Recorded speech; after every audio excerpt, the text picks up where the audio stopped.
ஒரு சாதாரண மனிதனுக்கு இவ்வளவு பெரிய அநீதி நடந்திருக்கு. இதற்கு முக்கிய காரணமா இருந்ததே காவல்துறை தான். காவல்துறையின் மேலுள்ள அதிகாரிகள் கொடுத்த அழுத்தத்தினாலும் இல்ல அரசியல்வாதி மேல இருந்து அழுத்தம் கொடுத்தா மட்டும்தான் இது நடக்கும். இந்த 5 லட்சம் கொடுக்கறதோ இல்ல அந்த பையனுக்கு தம்பிக்கு வேலை கொடுக்கறதோ இல்ல அமைச்சர் முன்னாடி நிக்கிறதோ இதெல்லாம் தீர்வு இல்லை. தன் குடும்பத்தில் உள்ளவருக்கோ ஏதாவது ஒரு கவுன்சிலர் திமுக சேர்ந்தவர்களுக்கோ இந்த மாதிரி ஒன்று நடந்திருந்தா இதே மாதிரி வெறும் ஒரு 5 லட்சத்தை கொடுத்து மன்னிப்பு சாரி என்னை மன்னிச்சிருங்கன்னு சொல்லிட்டு இந்த கேஸ் அப்படியே மூடிட்டு போயிடுவாங்களா? போகுமா இந்த அரசு? இல்லை இந்த திமுக அரசு பண்ணுமா? அவர்கள் எந்த ஒரு மக்கள் பிரச்சனையாக இருந்தா உடனே களத்துல போய் நிற்கக்கூடிய தலைவர். ஆனா இத்தனை நாட்கள் கால அவகாசம் எடுத்துக்கொண்டது கட்சி நிக்குது. நான் என்ன சொல்றேன், கட்சி நிக்குதா இல்லையா? கட்சி நிக்குது. பல போராட்டங்கள் தொடர்ந்து பண்ணிட்டு இருக்கீங்க. இந்த போராட்டத்தை வெளியே கொண்டு வந்ததே நாம் தமிழர் கட்சி தான். இல்லாட்டி அன்னைக்கு 50 லட்சம் ரூபாய் பேரம் பேசி இன்னைக்கு அதோட முடிச்சிருப்பாங்க. இவங்க இன்னும் கூட்டணியே முடிவு பண்ணல. இன்னும் முடிவாகலை, கூட்டணி முடிவாகலை. ஆனால் நாங்கள் 150 வேட்பாளரை நிறுத்தி விட்டோம். அப்போ யார் மக்களோடு மக்களாக கூட்டணி வைத்து இந்த தேர்தலை நேர்மையாகவும் நெஞ்சுரத்தோடும் சந்திக்கிற ஒரே கட்சி நாம் தமிழர் கட்சி, அண்ணன் சீமான் அவர்கள் தலைமையில். பரந்தூர் மக்களின் நிலைப்பாடு என்ன? பரந்தூர் மக்கள் எதை நோக்கி நிற்கிறாங்க? அந்த இடத்துல என்ன பிரச்சனை? எதற்காக அவர்கள் நிலங்கள் கையகப்படுத்தும் போது தடுக்கிறாங்க? அப்படிங்கிறத பற்றி அவரால் விரிவாக பேச முடியுமா?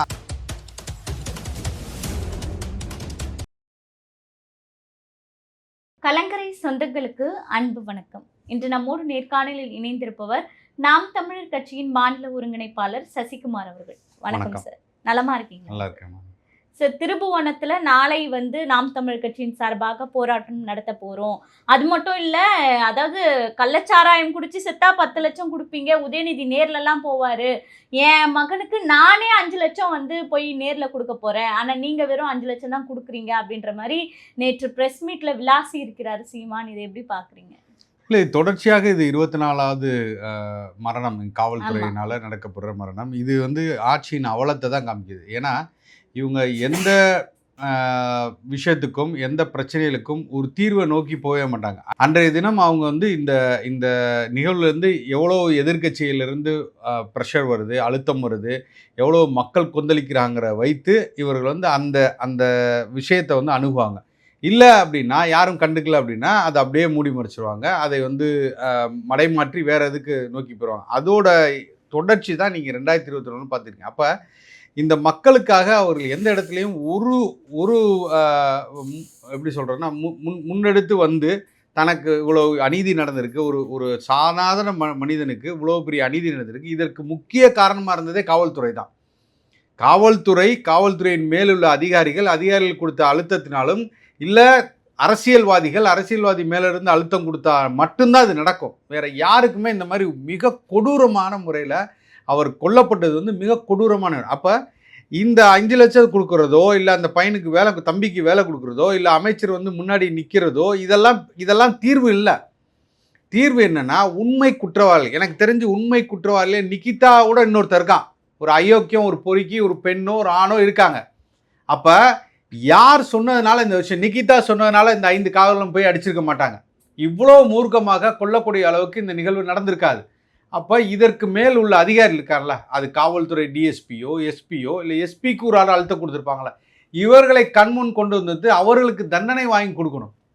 இனி ஒரு முறை இந்த மாதிரி நிகழ்வுகள் நடக்காமல் இருக்கணும். அதை செய்யுமா இந்த அரசு அப்படின்னா செய்யாது, செஞ்சது கிடையாது இது வரைக்கும். நான் ஒன்று தான் வெளிப்படையாக சொல்கிறேன். தன் குடும்பத்தில் உள்ளவருக்கோ ஏதாவது ஒரு கவுன்சிலர் திமுக சேர்ந்தவர்களுக்கோ இந்த மாதிரி ஒன்று நடந்திருந்தா இதே மாதிரி வெறும் ஒரு 5 லட்சத்தை கொடுத்து மன்னிப்பு சாரி என்னை மன்னிச்சிருங்கன்னு சொல்லிட்டு இந்த கேஸ் அப்படியே மூடிட்டு போயிடுவாங்களா? போகுமா இந்த அரசு? இல்லை இந்த திமுக அரசு பண்ணுமா? பண்ணாதில்ல. அப்போ யார் ஒரு சாதாரண ஒரு கூலி தொழிலாளி, ஒரு அடிப்படையாக அவங்க தினசரி வாழ்க்கைக்கே கஷ்டப்படுற ஒருத்தர்னா நீங்கள் என்ன வேணாலும் செய்வீங்க, எதை வேணாலும் செய்துவிட்டு அதற்கு பாருங்கள் எங்கள் முதல்வர் உடனடியாக நடவடிக்கை எடுத்துக்கிட்டார், மன்னிப்பு கேட்டுவிட்டார். கள்ளசாராயம் குடிச்சு செத்தால, கள்ளசாராயம் காய்ச்சினவன் யார்? திமுக. கண்ணுக்குட்டிங்கிறவன் திமுகவின் பொறுப்பாளராக இருந்திருக்கான். அப்போ தன் கட்சிக்காரன் ஒருத்தன் செய்த தவறை மறைக்கிறதுக்கு இன்னைக்கு வேகமாக ஓடி போய் 10 லட்ச ரூபா கொடுத்தீங்க. இல்ல சார், இன்னொன்னு எப்படி உயிருக்கு வந்து இவ்வளவு மதிப்பீடு அப்படின்னு மதிப்பிடுறாங்க? கள்ளச்சாராயத்துல இருந்தா 10 லட்சம், இந்த மாதிரி காவல்துறையினரால் அடிச்சு கொலை செய்யப்பட்ட 5 லட்சம். உயிருக்கு விலை மதிப்பு ஒண்ணு தராங்களா? அதை எந்த அடிப்படையில அரசு வந்து இல்ல ஒதுக்குது? அதுதான் நான் முதல்ல சொல்லிட்டேன் இல்லையா? நீங்கள் கொடுக்கக்கூடிய அழுத்தமும், இந்த இந்த சாமானியப்பட்ட மக்களோ, இல்ல பிரச்சனை பெரிசாக மாறுமோ, இதை வைத்து தான் அவங்க மதிப்பீடே செய்றாங்க. அன்னைக்கு கள்ளச்சாராய சாவுக்கு ஏன் 10 லட்சம் குடுத்தார்னா, அவர்கள் நேரடியாக அதுல ப ப அ தலையிட்டுருக்காங்க. அவர்கள் கட்சிக்காரன் உள்ள இருக்காங்க. திமுக காரர் திமுக உறுதிப்படுத்தப்பட்டாங்க. திமுகன்னு உறுதிப்பட்டுருச்சு. அப்ப வேற வழியே இல்ல. அத மூடி மறைக்கணும். மிகப்பெரிய சாவு. 1க்கு மேற்பட்டவர்கள் செத்து விட்டாங்க. 20 பேர் மேற்பட்டவர்கள் செத்துவிட்டு மருத்துவமனையில் இருக்காங்க. அப்ப இதெல்லாம் மூடி மறைக்கணும்னா நீங்க பெரிய தொகையை கொடுத்தா தான் அந்த இடத்துல வாயடைக்க முடியும். அந்த மக்கள்கிட்ட இருந்து அந்த பெரும் கோபத்தையும் எழுச்சியும் தடுக்கணும் அப்படிங்கிறக்காக செய்யறது தான். வேற எந்த ஒரு நீங்க சொல்ற அந்த டீகோட் பண்ணி கோட்ல இதெல்லாம் கிடையவே கிடையாது. இவர்களுக்கு இந்த இவ்வளவுதான் அமௌண்ட், இதை இவங்களுக்கு இவ்வளவுதான் பணம் கொடுக்கணும், இழப்பீடு தொகை கொடுக்கலாம் கிடையாது. நாம எந்த இடத்துல சிக்கல்ல மாட்டிக்கிட்டோம், அதுல இருந்து தப்பிப்பது எப்படி? ஏங்க, ஒருத்தனை அடிச்சு கொன்னுட்டாங்க, அது கஸ்டோடியல் டெத்து. அதை விட மோசமாக நீங்கள் தெரு தெருவாக கூட்டிகிட்டு போய் நீங்கள் ஸ்டேஷனில் வச்சு கூட பண்ணல, ஊர் ஊராக கூட்டிட்டு போய் அவனை அடிச்சிருக்கீங்க, கோயிலில் அடிச்சிருக்கீங்க, அடித்து அவன் செத்துட்டான். 30க்கு மேற்பட்ட இடத்துல காயங்கள் இருக்குது. அப்பேற்பட்ட ஒரு டெத்து நடந்தோன்னா முதலாவதாக நேரடியாக போய் 50 லட்சம் பேரம் பேசினது யார்? டிஎஸ்பி. திமுகவின் உறுப்பினர்கள், திமுகவின் செயலாளர், டிஎஸ்பி வைத்து கொண்டு இவர்கள் பேசியிருக்காங்க. அப்போ இதுலேருந்து என்ன தெரியுது? அப்போ நீங்கள் ஏதோ ஒரு மறைக்க பார்க்குறீங்கன்னு தான் தெரியுது. நீங்கள் நேர்மையாக அது விசாரணைக்கு போகும் நீங்கள் எப்படி நம்புறீங்க? அப்போ இதுக்கு தான் எதிர்க்கட்சியாக இருக்கக்கூடிய அண்ணன் சீமான் அவர்கள், நாம் தமிழர் கட்சி தொடர்ச்சியாக இந்த போராட்டத்தை கையில் எடுத்து இதை மக்கள் மன்றத்தில் கொண்டு போய் அம்பலப்படுத்தி இது என்றுமே தனித்து விடாமல், இதை அப்படியே நீத்து போக செய்ய விடாமல், இதை மக்கள் இடத்தில் கொண்டு சென்று இந்த அநீதிக்கு ஒரு தீர்வு காணணும், அவர்களுக்கான ஒரு இழப்பீடு சரியா கிடைக்கணுங்கிறதுக்காக தான் நாளைக்கான ஆர்ப்பாட்டமும் போராட்டமும் தவிர. இல்ல சரிதான் சார். இப்ப சீமான் அவர்கள் எந்த ஒரு பிரச்சனையாக, மக்கள் பிரச்சனையாக இருந்தா உடனே களத்துல போய் நிற்கக்கூடிய தலைவர். ஆனா இத்தனை நாட்கள் கால அவகாசம் எடுத்துக்கொண்டதுக்கான காரணம் கட்சி வேற நிக்குது. ஏதாவது இருக்கா? நான் என்ன சொல்றேன், கட்சி நிக்குதா இல்லையா? கட்சி நிக்குது. கண்டிப்பா பல போராட்டங்கள் தொடர்ந்து பண்ணிட்டு இருக்கீங்க. இந்த போராட்டத்தை வெளியே கொண்டு வந்ததே நாம் தமிழர் கட்சி தான். இல்லாட்டி அன்னைக்கு 50 லட்சம் ரூபாய் பேரம் பேசி இன்னைக்கு அதோட முடிச்சிருப்பாங்க. அன்று நேரடியாக களத்தில் நின்றது எங்களோட வழக்கறிஞர் பாசறை. அங்குள்ள பொறுப்பாளர்கள், சிவகங்கை பொறுப்பாளர்கள் மேல் முறையீடு செய்து அவர்களிடம் சண்டையிட்டு இதை வழக்காக மாற்றுங்கள், எஃப்ஐஆர் போடுங்கன்னு சொல்லி நின்னது நாம் தமிழர் கட்சி. அப்போ அண்ணன் சீமான் அவர்கள் எந்த இடத்துல நேரடியாக வந்தாலும் சரி, நேரடியாக வராமல் நாம் தமிழர் கட்சி கூட இருக்குதா இல்லையா? அதுதானே பேச்சு. 234 தொகுதியிலும் நாம் தமிழர் கட்சி வலுவாக இருக்கு. அப்போ அண்ணன் அவர்கள் எல்லா இடத்துக்கும் போகணுங்கிறது முக்கியம் இல்லை. கட்சி நிலைப்பாடு என்ன, கட்சி என்ன செய்யுது, அதுதான் முக்கியம். தொடர்ச்சியாக ஒவ்வொரு போராட்டத்திலையும் அண்ணன் அவர்கள் பங்கு பெறுறாங்க. இன்னைக்கு இங்கே போராட்டம் நடக்கும், நாளைக்கு மாணவர்கள் போராட்டம் நடக்கும். இப்படி தொடர்ச்சியாக போராட்டங்கள் அண்ணன் பங்கு பெறதுனால காலதாமம். அதனாலே தவிர நாங்கள் கட்சி நிலைப்பாடு இல்லை இது சரின்னு சொன்னோமா? இல்லை கட்சி இதை ஆதரிக்குதா? கட்சி இவர்களுக்கு செய்தது அநீதி இல்லைன்னு சொல்லுதா? இல்லையே. முதலாக குரல் கொடுத்தது நாம் தமிழர் கட்சி தானே. இன்னைக்கு மிகப்பெரிய அளவில் போராட்டத்தை ஏற்கனவே ஆர்ப்பாட்டம் செய்து இது பெரும் பேச்சு பொருள் ஆக்கப்பட்டு இன்னைக்கு அடுத்த கட்டமாக அண்ணன் அவர்களே நேரடியாக வர்றாங்கல்ல. கண்டிப்பா அதுதான் பார்க்கணும் நீங்க. சரிங்க சார். இப்போ அதாவது எல்லா அரசியல் கட்சிகளும் கூட்டணியை பத்தி பேசியிருக்காங்க. ஒரு பக்கம் ஓரணியில் தமிழ்நாடு, இன்னொரு பக்கம் மக்களை சென்று நோக்கும் பயணம்னு சொல்லி ஏடிஎம்கே ஆரம்பிச்சிருக்காங்க. இப்படி கூட்டணி பேரம் இப்படி நடந்து கொண்டிருக்கக்கூடிய வேளையில நாம் தமிழ் கட்சியில 150க்கும் மேற்பட்ட வேட்பாளர்கள் நியமனம் பண்ணி களத்துல எல்லாரும் பணியில ஈடுபடணும் அப்படின்னு சீமானவர்கள் ஒரு ஆர்டர் போட்டிருக்கதா சொல்றாங்க. இது உண்மையா? எந்த அளவுக்கு தேர்தல்ல உங்களுக்கு இது வலுப்பெறும் நம்புறீங்க? இல்லை, தேர்தல் என்பது எங்களுக்கு ஒரு திருவிழா மாதிரி தான். நீங்கள் தொடர்ச்சியாக நீங்கள் பார்த்தீங்கன்னா எந்த தேர்தலையும் புறக்கணிக்காமலும், எந்த இடத்திலும் மக்கள் பிரச்சனைக்காக குரல் கொடுக்காமலும், மக்களோடு மக்களாக தொடர்ந்து இயங்கி கொண்டிருக்கிற கட்சி நாம் தமிழர் கட்சி. அப்போ எங்களுக்கு அது ஒரு பெரிய சுமையோ, அது ஒரு வழியோ இல்லை, அதற்காக நாங்கள் புதுசாக திட்டமிடணுமோ இல்லை, தேர்தல் வந்ததுக்கப்புறம் தான் நாங்கள் ஒரு வேனை பிடிச்சி அதில் ஒன்றிணைவோம் வாங்க, ஓர் அணியில் தமிழகம், ஒன்றிணைவோம், மக்களை காத்திடும், இந்த மாதிரி வார்த்தை ஜாலங்கள்லாம் பேசி திடீரென்று ஆபத்தாண்டவங்களாக கிளம்பி ஒவ்வொரு இடத்துலையும் வீடியோ போட்டு மக்களை போய் சந்திக்கிறதும், அவர்கள்ட்ட போய் நீங்கள் எந்த கட்சியில் இருக்கீங்க, நீங்கள் இந்த கட்சியில் சேர்றீங்களான்னு இணையருக்கு உறுப்பினர். நாங்கள் 24 மணி நேரம் கட்சி நாம் தமிழர் கட்சி மக்களோடு தான் பயணிக்குது. அதனால் எங்களுக்கு இது புதுசே கிடையாது. நாங்கள் தான் சொல்கிறோம்ல, இவங்க இன்னும் கூட்டணியே முடிவு பண்ணல, இன்னும் முடிவாகலை, கூட்டணி முடிவாகலை. ஆனால் நாங்கள் 150 வேட்பாளரை நிறுத்தி விட்டோம்.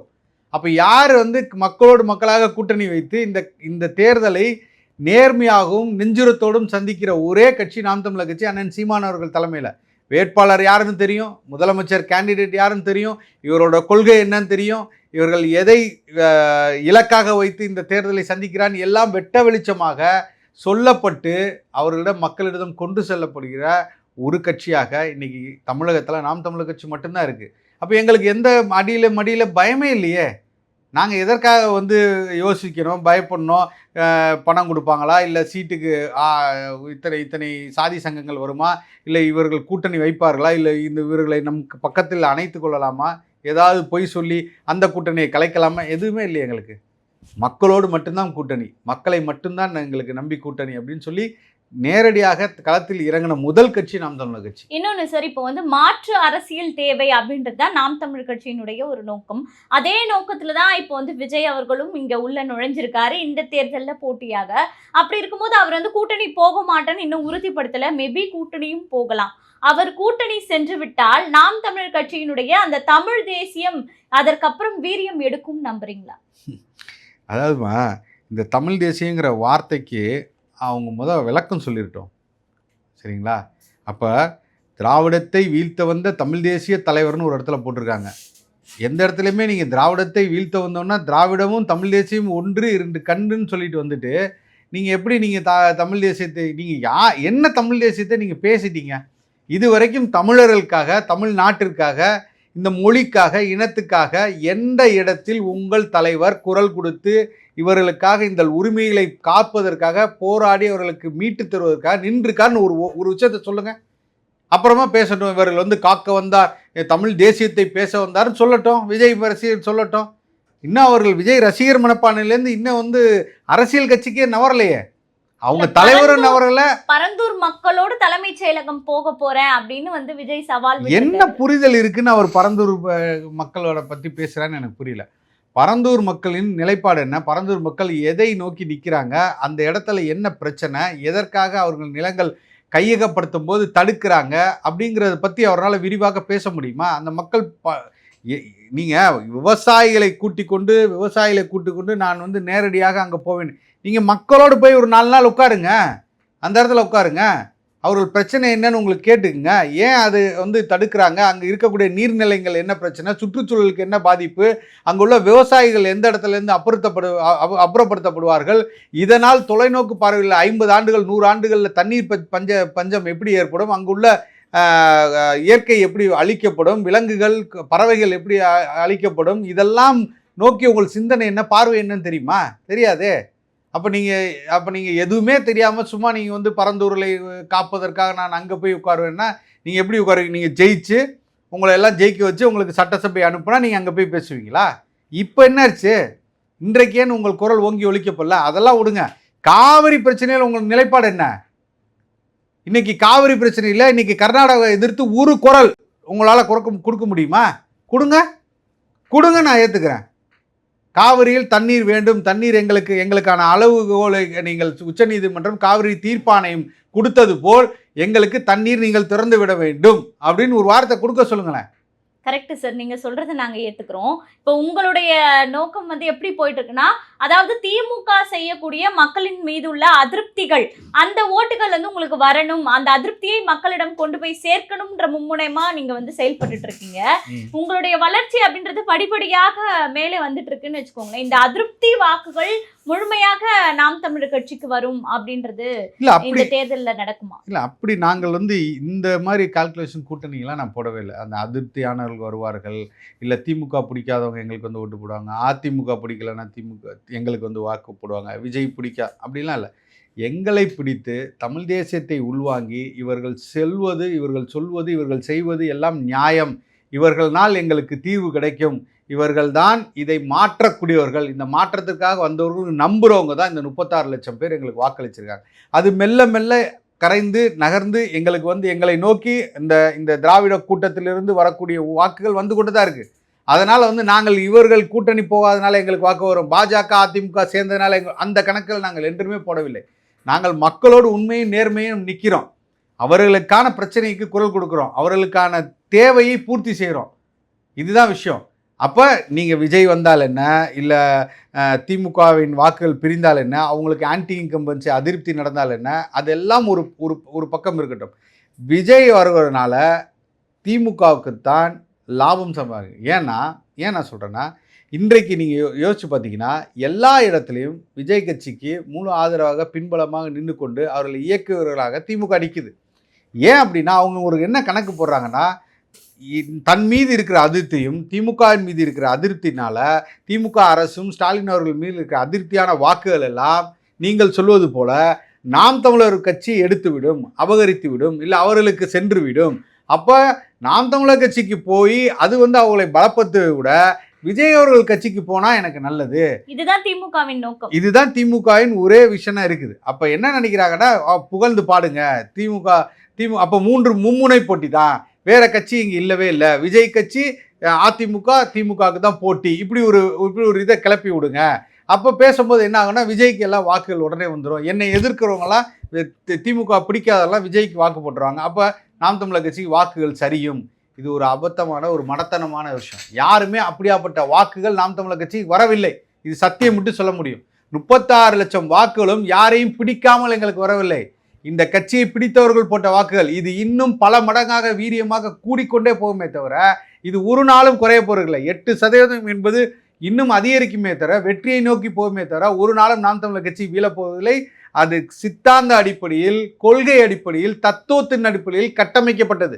ஒவ்வொரு செங்கலாக கட்டமைக்கப்பட்டு கொண்டு வந்து இன்னைக்கு 8.2% கொண்டு வந்திருக்குமே தவிர இது இவர்கள் நினைப்பு போர் ஒரு மாய கட்டிடம் இல்லை, ஒரு மாய தோற்றம்லாம் இல்லை உடனே சரிக்கிறதுக்கு. இல்லை நாங்கள் ஒரு சீட்டுக்கட்டு போல அடிக்கலை.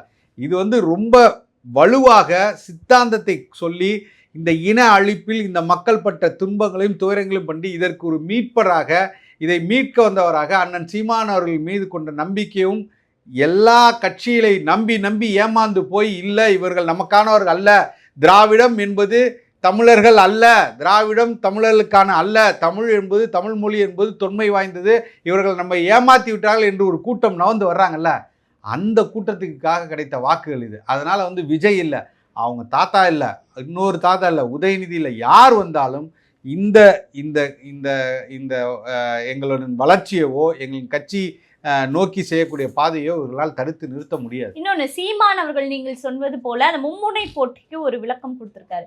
மும்முனை போட்டி அவங்க சொல்றது சரிதான். ஏன்னா நான் தான் என் மண், என் மக்கள், என் வளம் சொல்லி கத்திட்டு இருக்கேன். அவங்க மாற்று அரசியல் தான் செய்யறாங்க, அவங்க திராவிட அரசியலை கையில் எடுக்கிறாங்க. அதனால அந்த 3 பேர்கள் டிவிகே, டிஎம்கே, ஏடிஎம்கேன்னு அவங்க சொல்வது சரியான கணக்கு தான் அப்படின்னு சொல்றாரு. நீங்க எப்படி பாக்குறீங்க? இல்ல, இது மும்முனை போட்டி கூட இல்லைன்னு நான் சொல்லுவேன், இருமுனை போட்டி தான். எப்படி சரி? ரெண்டே விஷயம் தான். இங்கு உள்ள தீய சக்திகள் திராவிடத்துக்கு பின்னாடி இருக்கிற அதிமுக, திமுக, விஜய் இவங்க எல்லாமே ஒரு கட்சியாக தான் நிற்கிறாங்க. இன்னைக்கு பார்த்தீங்கன்னா எல்லாருமே எல்லாமே ஒரே சிந்தனையோடு தான். நான் என்ன சொல்கிறேன், திமுக ஒரு கூட்டம் நடத்துதுங்க, ஒரு அமைச்சர் வராருன்னு வச்சுங்களேன். அதற்கு முன்பு அந்த மேடையை போட்டு அநாகரிக முறையில், கேவலமான முறையில் கேபரே டான்ஸ் மாதிரி ஒரு குத்தாட்டத்தை நடத்தி எல்லா பெண்களையும் ஆபாச நடத்தை ஆட வச்சு பண்ணுறான். இதை இன்னைக்கு விஜய் கட்சி பண்ணுதா இல்லையா கேளுங்க. தமிழக வெற்றி கழகம் பண்ணுது. அப்போ இது யாரை நீங்கள் அடாப்ட் பண்ணி யாரையோட இதை நீங்கள் ஏற்றுக்கொண்டு நீங்கள் தொடர்ந்து வர்றீங்க? இதே தான் காசை கொடுத்து கூட்டு வர்றாங்க. ஒரு கூட்டம் கூடுவதென்றால் தன்னெழுச்சியாக கூடக்கூடிய ஒரே கூட்டமாக இன்னைக்கு நாம் தமிழர் கட்சி அண்ணன் சீமான் அவர்கள் வருகை தான் இருக்குது. ஆனால் நீங்கள் விஜய் கட்சிக்கு பாருங்கள், இன்னைக்கு விஜய் வந்தாருன்னா ரசிகர் கூட்டம் வரும். ஆனால் விஜய் தாண்டி யாராவது அங்கே கட்சிக்காக வந்தாருன்னா காசை கொடுத்து வண்டியில் வச்சு ஆளை கூப்பிட்டு வர்றாங்க. அப்போ என்ன சித்தாந்தத்தை நோக்கி, என்ன தத்துவத்தை நோக்கி நீங்கள் நகர்ந்து கொடுங்க? அப்போ யாரையிடம் நீங்கள் ஒட்டி நிற்கிறீங்க? அப்புறம் உங்களை எப்படி நீங்கள் வேறுபடுத்தி நீங்கள் காட்டுவீங்க? அப்போ நாங்கள் சொல்கிறது உண்மை தானே? எல்லாம் ஒட்டுமொத்தமாக ஒன்றாக தான் நிற்கிறீங்க. இன்றைக்கி உங்களுக்காக பரிந்து கொண்டு பேசக்கூடிய திராவிட கட்சிகள் திமுகவோ இல்லை அதிமுகவோ நாளை நீங்கள் அவர்களோடு கூட்டணி சேர மாட்டீர்கள், கைகோக்க மாட்டீர்கள் என்பது என்ன நிச்சயம்? இன்னைக்கு வரைக்கும் கூட்டணி உறுதியாகலையே, நாளைக்கு அதிமுகவோடு போக மாட்டீர்கள் என்பது என்ன நிச்சயம்? உறுதிப்பாடு என்ன இருக்கு சொல்லுங்க? கிடையாது. அப்ப போக மாட்டேன்னு சொல்லல சார், இன்று வரைக்கும் சொல்லல. அப்படிதான் இன்னைக்கு டிவியை ரிமூவ், என்னது பேட்டரி இது சார்ஜ், அது பேர் என்ன, டார்ச் லைட்டை எடுத்து அவரோட சின்னத்தை எடுத்து அடிச்சார். திமுக பத்தி பேசினவர் இன்னைக்கு கரைஞ்சு போய் கிடக்காரு. எல்லாம் அப்படியே மக்கள்லாம் அப்படியே கொந்தளிச்சாங்க. என்னடா அடிக்கிறாரா, இப்படி திமுக இப்படி எதிர்க்கிறாரா, எதிர்க்க வந்தவர், யாரெல்லாம் என்னிடம் இருக்கிறீர்களோ இல்லுங்கள், மித்தா கொள்கையை பற்றி பேசாங்க, இதோ கதவு திறக்கப்படுகிறது, வெளியில் போங்கன்னாரு. அவர் போயிட்டார் முத ஆளா போய் அங்கே அறிவாலயத்தில் போய் சரண்டர் ஆயிட்டார். இதான் உண்மை. நாளைக்கு நீங்கள் இந்த படம் ஜனநாயகம் படம் வெளியிட விடாமல் உதயநிதி அவர்கள் தடுத்தார்கள் என்றால் வேற வழியே இல்லை, 500 கோடி 600 கோடி போகுங்கிறக்காக சமரசம் அடைஞ்சு நிற்பார் கூட்டணியில். இல்லாட்டி பின்ன நின்று வேலை செய்வார். இந்த தேர்தலுக்கு, அடுத்த தேர்தல் உன்னோடு நான் இணைந்து கொள்கிறேன், அடுத்த தேர்தலில் உங்களுக்கு நான் ஒரு ராஜ்யசபா எம்பி சீட்டு கொடுக்குறேன்னா கமலஹாசன் மாதிரி போயிடுவார். இல்லை நாளைக்கு இன்னைக்கு கர்நாடகாவில் உன் படம் ரிலீஸ் ஆகாது, உன் படத்துக்கான பெரிய பிரச்சனை வரும் அப்படின்னா வாயை மூடி எப்படி இன்னைக்கு காவிரிக்கா நிற்கிறாரோ அதே மாதிரி இந்த மக்கள் பிரச்சனைக்கு எதுக்கும் ஏற்று குரல் கொடுக்காம மௌனமாக நிற்பார், சமரசம் செய்வார். இதை இல்லைன்னு சொல்ல முடியுமா? யாரை வேணாலும் கேளுங்க, அவங்க கட்சியில் ஆதவர்ஜுனாவை கூப்பிட்டு கேளுங்க, அதுக்கு அவர் பதில் சொல்லிடுறாரான்னு பார்ப்போம். ஏதாவது ஒரு மீட்டிங்கில் பேசுகிறாரான்னு பார்ப்போம். சொல்லுங்கள். இதே விஜய்கிட்ட இந்த கேள்வி வைக்க சொல்லுங்கள், இதுக்கான பதில் என்னன்னு சொல்லுங்கள். அப்புறம் வரட்டும், அவங்க தடித்து நாங்கள் இந்த மக்களை காக்க வந்த மீட்பர்னு சொல்லட்டும். சரி சார், நடப்பு கால அரசியல் குறித்து பல தகவல்களை பகிர்ந்துக்கிட்டீங்க, மிக்க நன்றி.